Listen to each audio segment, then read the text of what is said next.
now entering the horror sanctum.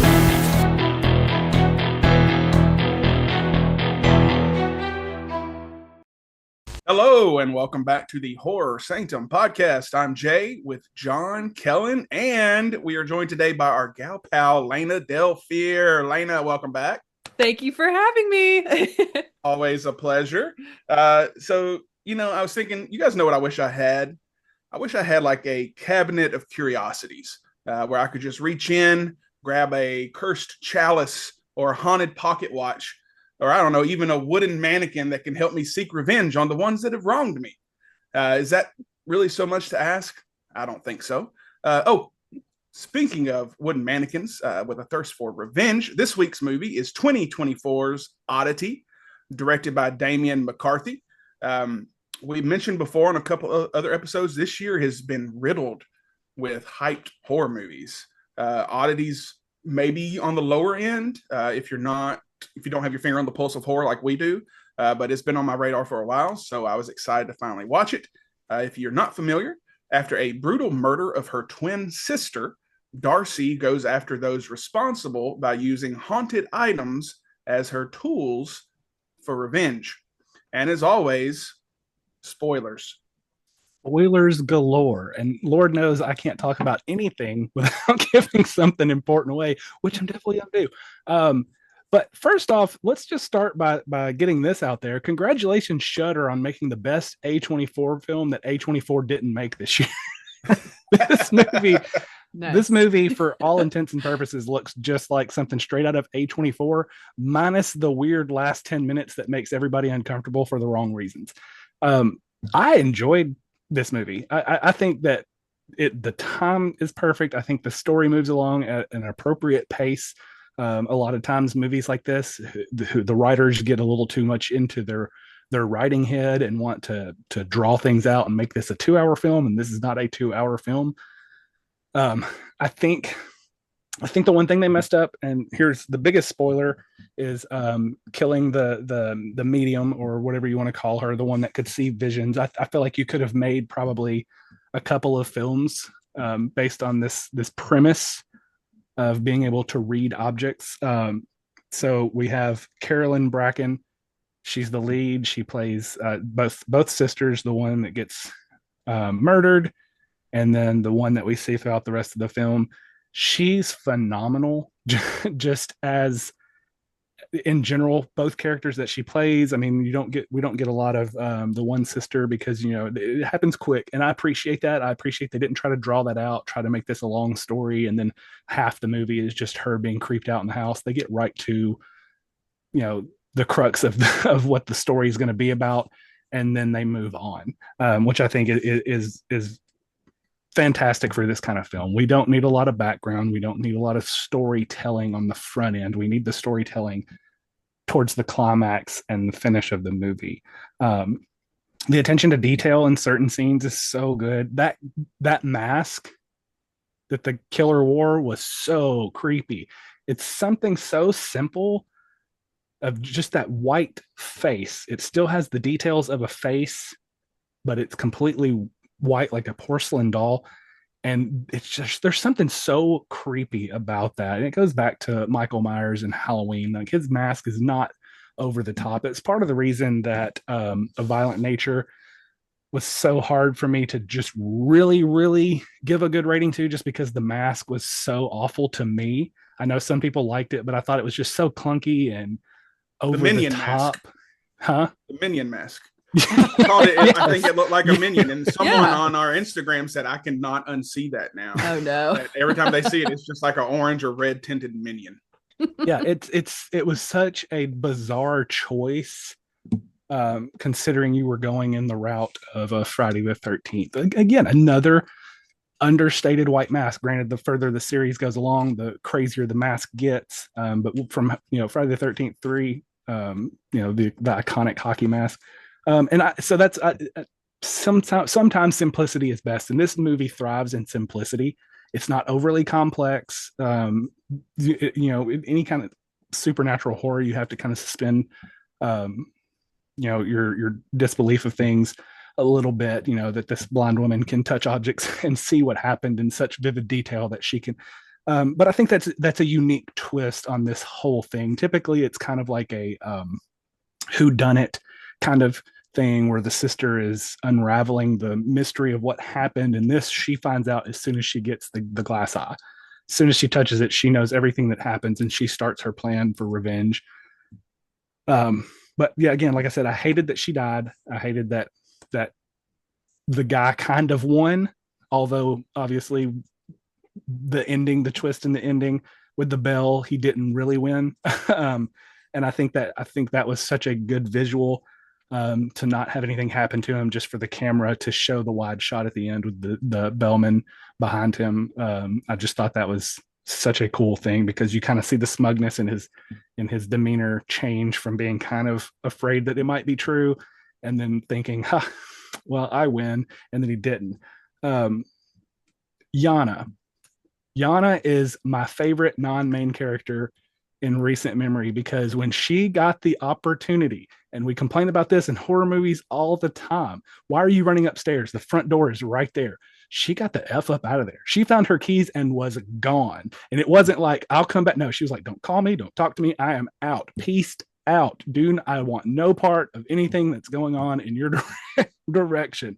So I hope that she lived a long and happy life and only read about the doctor's death in the paper and was like, oh, and moved on. Because I was so happy that for the first time in recent memory, a moment happened in a horror film that made perfect sense. And they did it twice. They did it because they lead you kind of like Patch Adams, the scene in Patch Adams where the girl opens the door to the guy and he kills her. That's kind of where we're at with this movie. The psych patient is at the door and you're like, oh, he obviously killed her. And of course there's the twist in the movie, but you think that she's going to let him in, and they lead it right up to that moment, like she's going to the door to let him in. Then you find out later she never let him in, that he was telling the truth the whole time. And it was kind of an easily predictable twist, but they did a really good job of making it feel like making that guy just sketchy enough to where you would believe that he would have snuck there to murder. I actually thought that what happened in the movie, I actually predicted that, except I thought it was him. I thought the doctor released him to kill his wife on purpose. I knew that was going to be the twist to begin with. The doctor wanted his wife dead, but I didn't expect it to be the creepy guy until they showed him. Yeah, I that scene it took me right to Urban Legend, the beginning of Urban Legend. That's what I was gonna say. Yes. Where like there's someone in the backseat of your car, like he can't get it out. Like, yeah. Yep. That was my biggest knock on this film, was the predictability of who the killer was. Like, I feel like you kind of know that from the jump. You kind of feel it, you know. You think maybe he didn't work alone, sure, which, turns out he didn't, but you just knew that son of a bitch had something to do with it. But yeah, it took me right back to Brad Dourif in Urban Legend. Yeah, and I didn't mind it. There's certain times where predictability or the attempt at not being predictable just feels disingenuous. I think that the premise of this movie was more of the supernatural aspect. I think you go in knowing it's a straightforward Dateline episode, right? Minus the supernatural aspect, that it's obviously the husband. How he did it, I don't know, but he obviously did something. Rich doctor guy,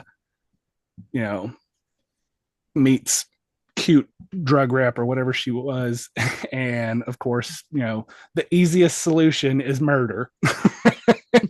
So I didn't mind the predictability of that. It was a good way to kind of twist it to make it not be the most obvious person who killed her, to make it be, oh, there really was somebody in the house, which plays on all of our fears. I mean, I don't care who you are or what age you are. If you're in your house alone and you hear a noise in another room, your first thought isn't, oh boy, this house is old. Your first thought is, oh, this is it. This is my end. I'm dying tonight. So all in all, I really enjoyed this movie. I don't know what order we're going in. We watched another movie that was on the opposite end of the good spectrum. So getting to cleanse my palate with an actual enjoyable kind of slow burn thriller was really good. So I really enjoyed that. And with that, I will pass it on to you, Miss Lena. Thank you, Kellen.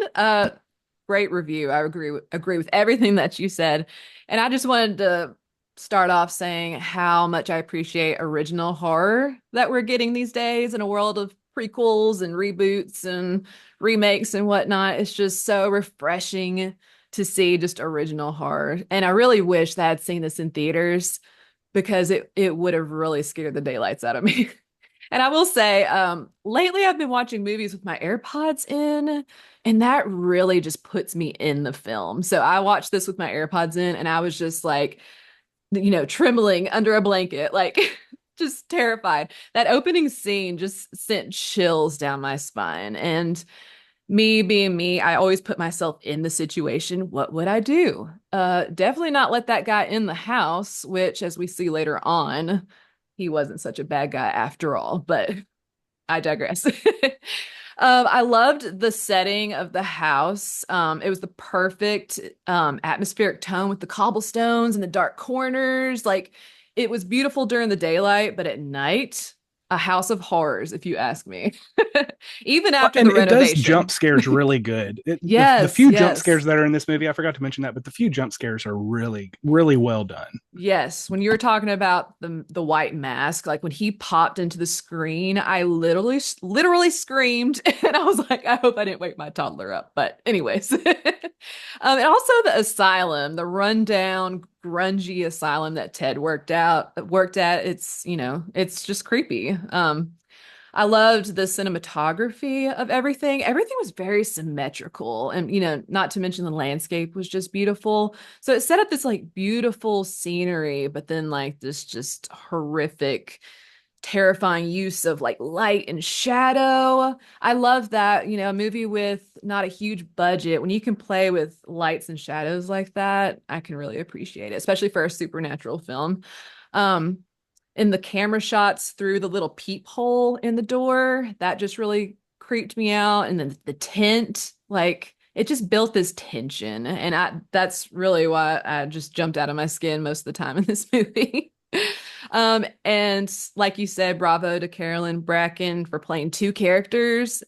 And maybe I'm not the only one, but I did not realize she was the same person till like halfway through the movie. I was like, oh, that's really cool. That's very Mia Goth, She's also just very stunning. I mean, she looks almost completely different between the two characters, but she is a stunning looking woman. And her performance was so well done. And then there's this element of you don't know if you should trust her or not, especially with Ted kept bringing up the fact that, she was sick and maybe she needed to check into the asylum. It's like, is she really a psychic like she says? You don't really know till about halfway through or toward the end of the movie. But the character of Ted, I thought he was great too. I despised him. Obviously, I'm supposed to. But he was very methodical, systematic. You trust him because he's a doctor.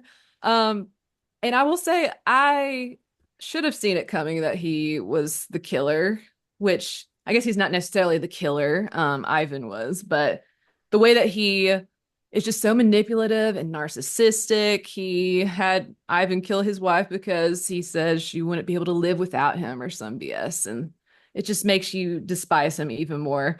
But I also loved Yana. Yana was the smart one in this film. And I loved the sequence of her looking for her keys and finding them in the box later on. It's very reminiscent of earlier when Danny was looking for her keys. And then I'm assuming that Darcy held the keys and saw that Yana wasn't involved in the murder. And so she was spared. That's my reasoning for that. The wooden mannequin, he was freaking sick. And who wouldn't want a terrifying mannequin from their murdered wife's psychic sister, I hope they come out with a miniature version of that dude or even a plush. He's just so cute. I'm the only person that probably thinks he's cute. That's a word I would use. Not for that, but it's a word. Are there any whittlers out there? We could probably get you one made somewhere. Yes. Oh Attention, my gosh. all whittlers. Whittlers. That's our main demographic, honestly. Whittlers. Whittlers. Oh, I'm so Sit on a happy. bench carving while they're listening to our episodes. Oh my god. We're actually going to do a live episode of the Craftsman Yes. Fair in Gatlinburg next year. Oh my gosh. I'm so glad I'm here tonight for this. But it was very reminiscent of Pumpkinhead to me. Pumpkinhead's one of my favorite movies. And Yeah. And with this mannequin, I would love to go deeper into the lore of all the holes. You know, he's like a freaking bowling ball, like with the vial of blood, the pictures. Like, I just want to know more about that lore. And I would have liked to have seen more than one kill. I guess we saw one kill or two, no, just one kill from the mannequin. I understand because of budget constraints, they probably couldn't make it The happen. mannequin didn't kill anything though, did it? Because that guy survived and he ended up in the psych ward and then got his toes nommed on. Didn't he kill the guy who was trying to Ew. get her out of the house? Yeah, He ripped Olin. her Oh, eye And did out for she sure. used him to Yeah. kill the guy with the eye? yes. Yeah. Or yeah, we're led to believe that. Um, but you know, it's another thing with the budget constraints. And I can appreciate like the editing, great use of editing in this film. Like for example, the tent when the murder actually happened, like you saw him pop out of nowhere, and then all of a sudden there's blood all in the tent. Like that was really cool. um, and then at the end, I know it's like, oh, Darcy, I don't want you to go through that trap door, but and you're psychic. I wish you could see these kinds of things coming, but I understand that's not how she works. But I knew when we saw Danny in the beginning covering that trap door, it was gonna come back to haunt us. But I do love how the movie came back full circle with the Dorman Bell. Sweet justice against good old Ted. It was a good for her moment. And I think he really thought he was going to get away with it. You know, that's how, like Kellen, you said, smug he is. That's how smug and manipulative he was. Um, and also, lastly, I love the "We are connected" line. You know, in the beginning, I was just like, what does that mean? Like, where is that going? Like, I understood that Danny said it because she finally found a signal and she's like, we are connected. But then when Darcy said it at the end, my heart broke. And I was like, she can't die. Please don't die. She did, but that's okay. um, Overall, loved this film. I haven't seen Caveat. I don't know about you guys, but I So want to that go was in back my and notes. watch I was it. going to ask if anyone else has seen Caveat. It's creepier. I Oh, think. really? Yeah, Ooh, from the same yeah. director. Yes. It's good. It's on Shudder. Oh, good. Awesome. Yeah, because I definitely want to go and watch that now because I've heard good things. So Yeah, really loved I this movie. I liked Caveat a lot. I think I like this one better. It's completely different, of Okay. course. Mm-hmm. I actually have Caveat pulled up. Since we mentioned it, we'll tell everybody what it's about. Um, so same director. It's like a desperate drifter suffering from partial memory loss agrees to look after his landlord's psychologically troubled niece in an isolated island mansion. What could go wrong? And the cover, Some kind of caveat. you probably can't see it that well on here, but it's like a little bunny with a drum, like super Oh, creepy. yeah, yeah. But that's a great film. This one is too. Lena, you said you didn't think the doctor, you know, he's a doctor, you trust him, blah blah blah. Clearly, you don't work in healthcare like Kellen and I do. No, I don't. I don't. But Let me in now on your secrets. so like I said, oh, also with caveat, you know, I told you guys if you like, I saw the TV Glow, don't watch. We're all going to the World's Fair, same director, Mhm. but different movies. And if you didn't like that one, you're not going to like that one. This one, I think, is a little bit different. If you Mhm. enjoyed Oddity, I think you'll still enjoy Caveat. So, anyways, Oh, sweet. um, the biggest notes I had were about the wooden figure, or what I call him is a golem, Oh, because yes. essentially it's a golem, right? From Jewish folklore, they're made out of clay or earthy products, wood. And is for this example, it's brought to life by the creator. They stick like a scripture in its mouth or in its forehead, and that's what brings it to life. So that's kind of what I thought this was. With the holes in the back of the head, it didn't quite work the same as like the Jewish folklore where it comes to life. I mean, golems can help you with chores. They can help you with revenge. There's been a few horror movies with them. Simpsons did a parody on a Treehouse of Horror. But that's really what I thought it was. I don't remember what else was in the holes. I remember there was a vial of blood. There was a picture of them as a children, but I don't remember the other three objects that were in there.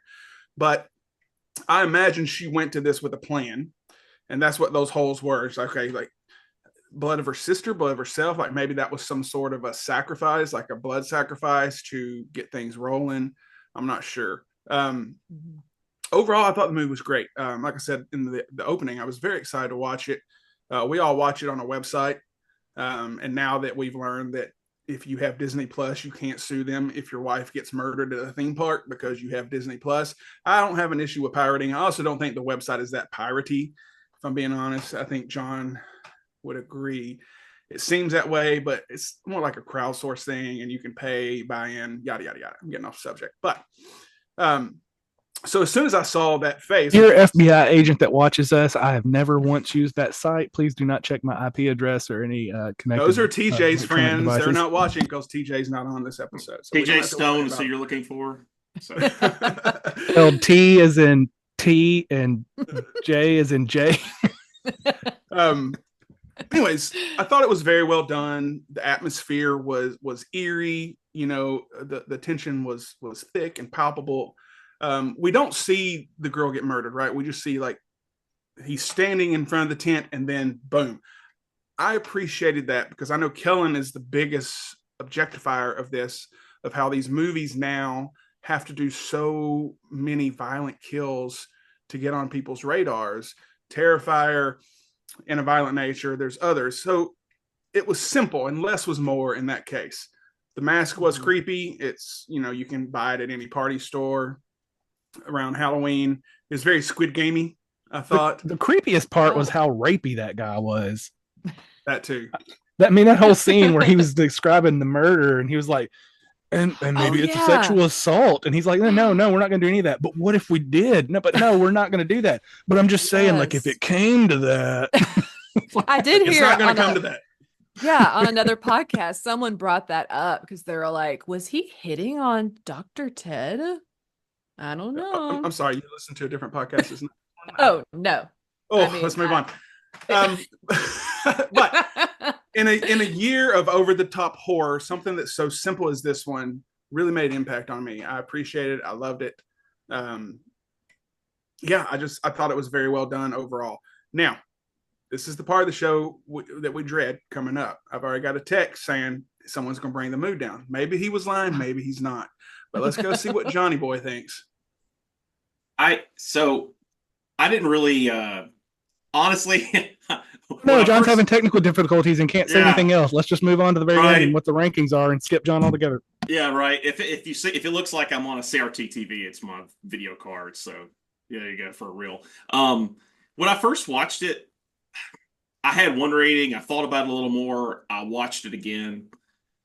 I don't think it's a bad movie. I just was kind of bored by it. Like, I think it's a lot of these British type films like this are so hard to get into. And it's not the acting. The acting is good. It's just something about the way they shoot the films it's difficult to jump into these type of movies like this, the way they're shot. I can't really describe it other than that. Men is the only thing that's comparable, but Men is not Men, I guess, is a British movie, technically, the director, but I don't know. It's just, it may be the location, just something about it wasn't appealing to me, but the acting was really good. The main girl who plays the medium.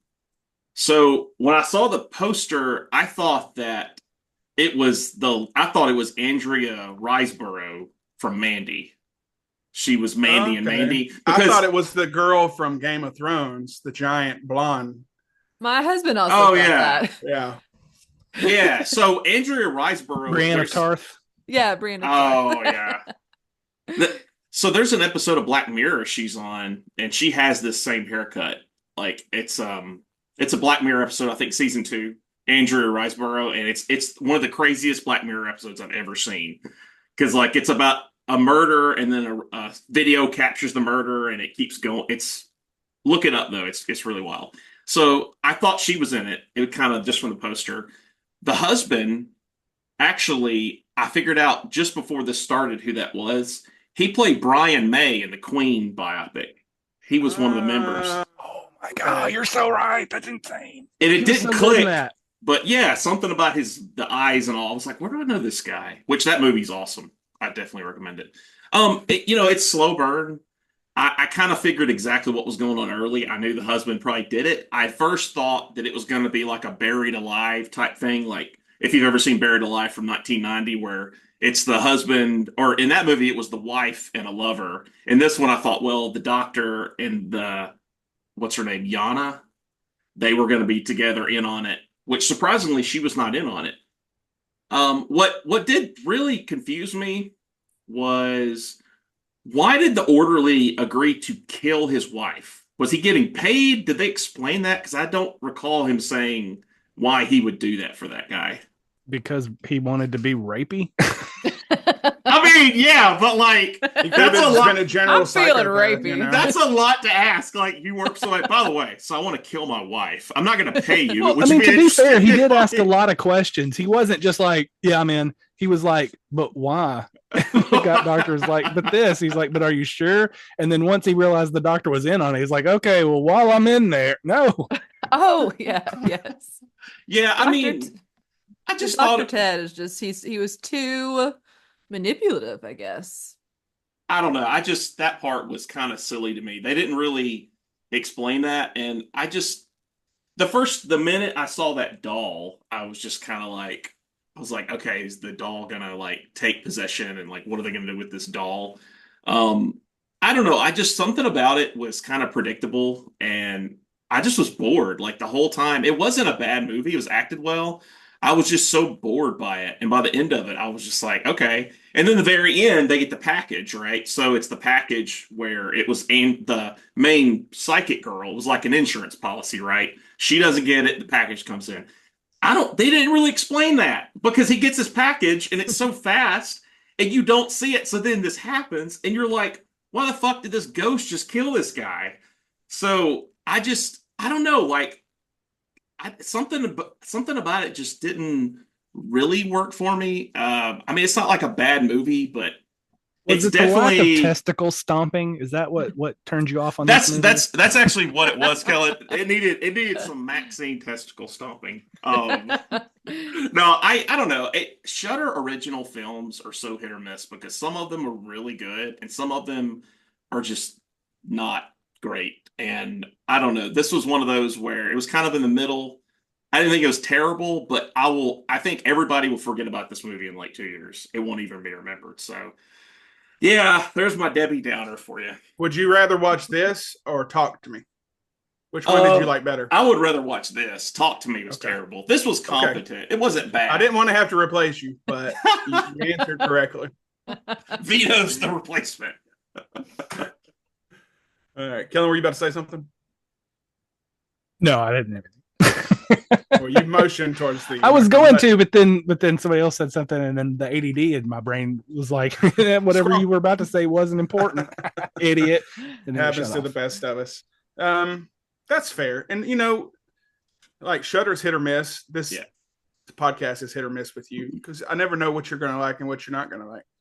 I think I got it. I think I got you down pretty pat though. But you hated Prometheus and you watched it again today and you gave it. I gave it a 3. Better, right? A So little more, maybe down the yeah, road, when I won't forget about this movie because whenever it comes out, it'll be on my shelf. But I'll let you borrow it. You can try it out again and see if you like it any better. So A rare oddity indeed. womp womp. All right, so we'll go around and give our rankings.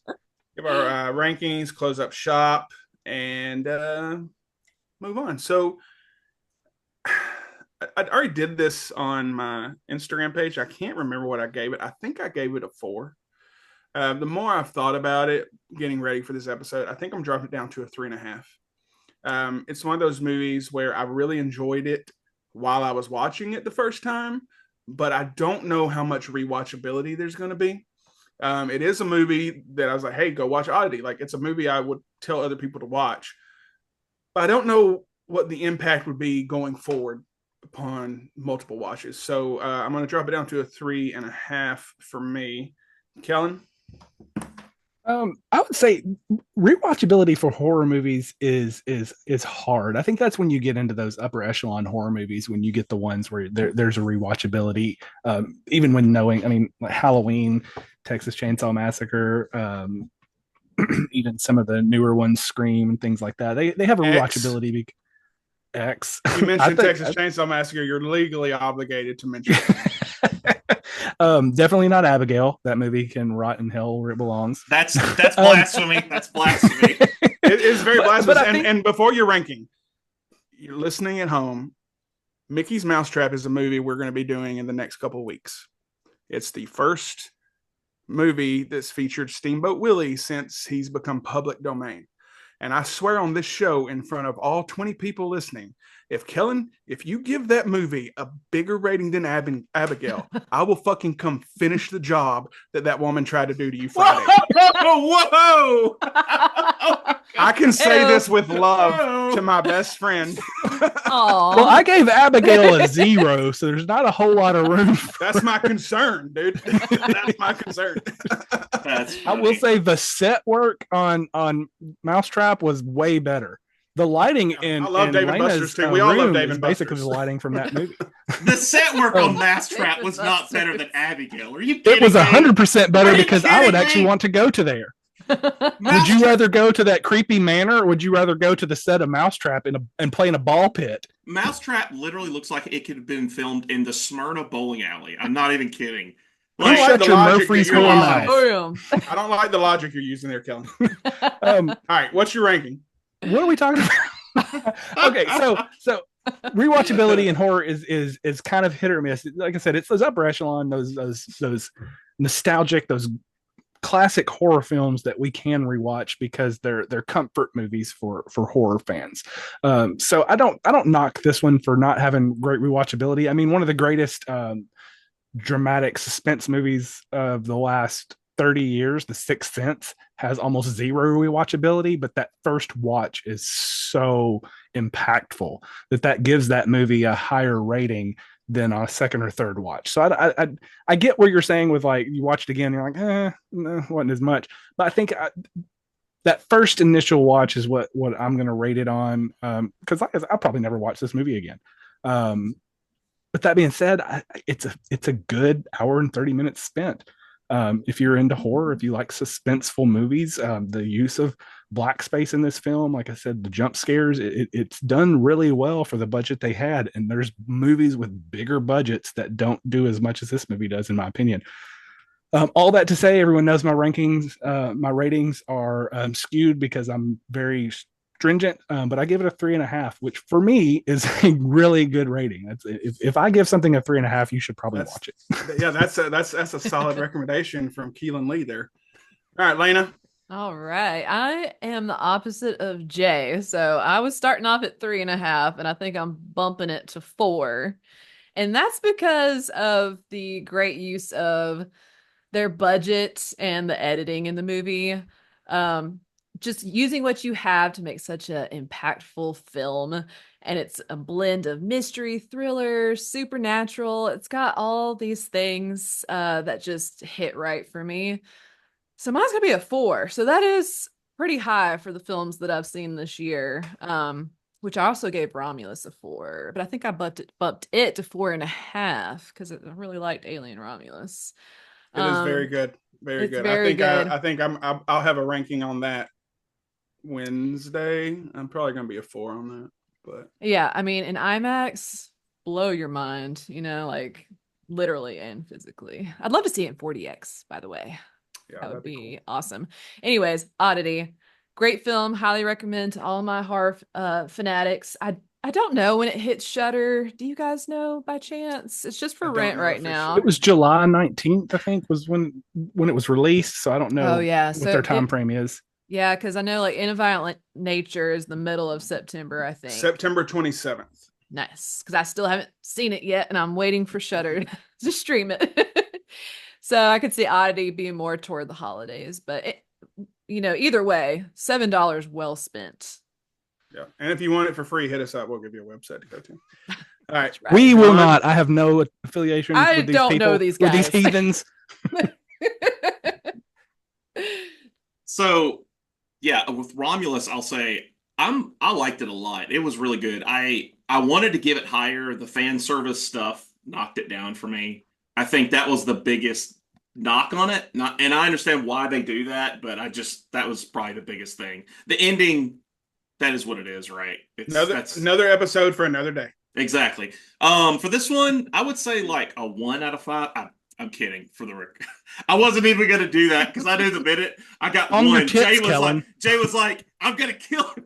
No, Bamboozled. it's a straight up solid 3 out of 5. It's not a bad movie. I would even say it's a good movie. I just was bored by it and I didn't really find anything great about it. So I I understand saying 3.5. I get it. But yeah, for me, probably right out of 3. It's worth So watching. that puts us at a 3.5. 3.5. That's not too shabby. I thought you were going to knock it down a little bit. That 4 helped, Lana. So, all right. That's it for this episode. Be sure to subscribe to our YouTube channel and to wherever you're listening to this podcast. Follow us on Instagram. Join our group on Facebook. If you have Amazon Music, we have a playlist there featuring scores, musicians, songs from movies, and guests that we've had on the show.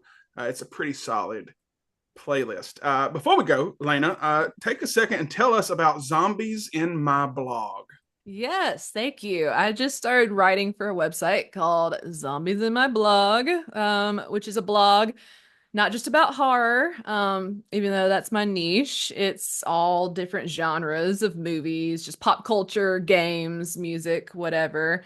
I just did a blog for We Are Zombies on Screenbox. I don't know if y'all have seen that yet, but it was fun. You like that one? I liked it. I liked it better than I thought I would. Yeah. They made Turbo Kid, right? Yes. Same people that made Turbo Kid. Turbo Kid's amazing. So. And Summer of '84, which is also very solid. Good one. Yes. But I'm also kind of dabbling in other kinds of movies. I'm going to do some Nashville Film Festival films. So the first one I'm doing is called They All Came to Montreux, which is a music documentary about a jazz festival in Switzerland. And it was really good. So that blog will be coming soon. And next month, I'll be doing some virtual screenings of some movies from Fantastic Fest. So I don't know what they're going to be showing virtually. I hope for Terrifier 3, but I'm not going to hold my breath. I bet that'll be just in person. But yeah, just zombiesinmyblog.com, Lena Del Fear. Nice. So go check that out. Give her some love. Follow her over on Instagram as well. We always love having you.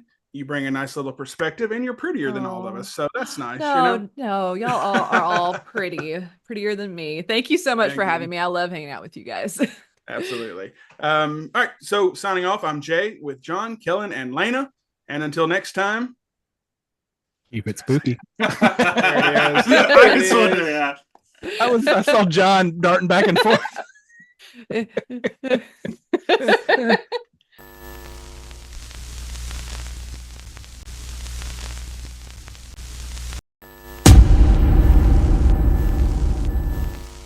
Oh, y'all are so cute. All right, well, that was fun. Yes, thanks, I didn't guys. know how you were going to go, John. I really didn't. Well, it's, if I watched it again, I mean, eventually it might go up. I just thought it was kind of boring for a second, but I don't know. You're boring for a second. No, it was like sometimes, yes. Gotti. Yeah, I don't know. It's just one of those. I think something about British films where they're in a cabin like that. It's just I don't get into them. I don't know why. Maybe that I'm was a the British. same problem I had with that British movie where xenophobia. the guy died, and then the 3 guys went off on their little whatever escape after their buddy got killed. That was how I felt about that movie. The Ritual, yeah. Yeah, I didn't like that either. Yeah, I didn't like that one either. It does have kind of the same tone of that. I just think this was better done. Yeah. And I think because of the supernatural aspect. Though. I do too. I still like the Ritual. I love that. I don't care. Monster. All right. Yeah. Oh, I showed John. Listen to this gauntlet of movies I went through today. So The Jester. Has anyone else seen The Jester? No, I've seen that cover though. Yeah. I'll be real. It's not as bad as I thought it was going to be. Okay. Slay, which was very good.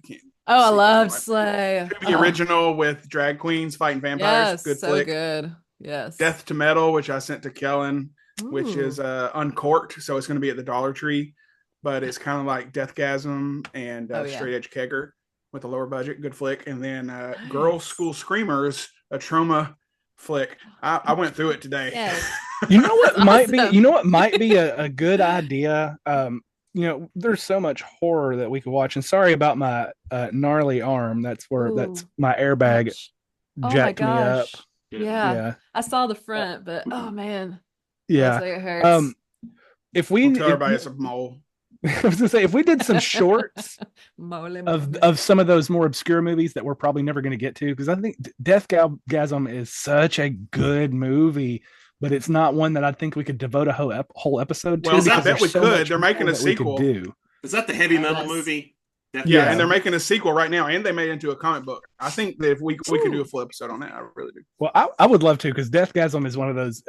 I would think that was one of those hidden gems that most people probably haven't heard of, but should have, because it's a lot of fun. It's better than Destroy All Neighbors, in my opinion. Yeah, And I thought Destroy All Neighbors was really good. I think you're right, but I didn't like hearing it.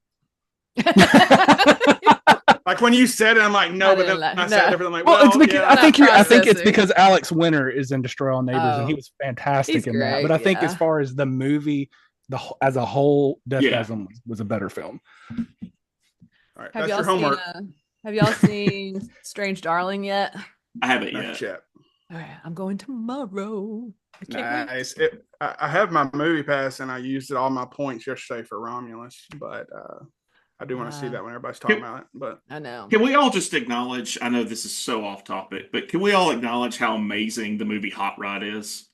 That is Yes! like a God. national treasure of a film. I will say, like, I haven't seen that forever. That's a 5-star movie to me. Yes. And me and John have talked about this, because it is so absurd and it's so fun. And the acting is perfect for what they're doing. I love, especially when Danny McBride, when they escape the mob that shows up, and he's standing there, and then the next time you see him, he hasn't changed position, but now he's holding a TV.